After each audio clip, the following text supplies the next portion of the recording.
Jamie? Vicki, Rick, just hours ago, this lot was filled with cars and neighbors who were here to speak with the representative of Givaudan Scents Color facility, which was the site of last Tuesday's explosion. And tensions definitely ran high during this meeting. People were angry, sad, and just tired after last week's explosion completely changed a lot of people's lives. Frustrated neighbors packed the room at United Crescent Hill Ministries on State Street to ensure their voices are heard. Their cars are ruined, sitting in their backyard.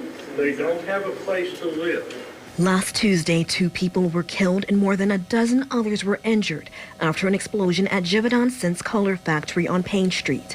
Martin Richards says his family was displaced and has lost wages for missing work. It's been a pain. It's hard to get answers. During Tuesday's meeting, the president of Givaudan Scents Color, Ann Leonard, answered questions from neighbors about several issues, such as concerns about mental and physical health following the blast, property values, and payments for people with damage or who were displaced due to the explosion. This is an absolute tragedy. We are committed to finding out how this happened and taking steps to prevent anything similar from happening in the future. Leonard says the company will pay for damages to homes and businesses and to families who were displaced, and they're also looking at moving the facility. And while we don't know exactly what the future holds for our current site, please know that we are looking at and prioritizing other locations to continue our operations going forward. But some neighbors have mixed reactions to the company's plans. I'm a realist about it. We have to have businesses in the community to pay taxes and to create jobs.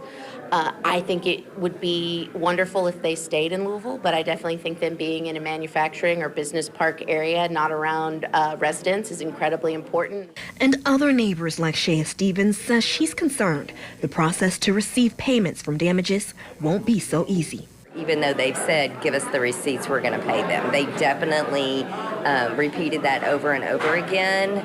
That's just not the way the world works. So I have more questions than I did when I walked in here.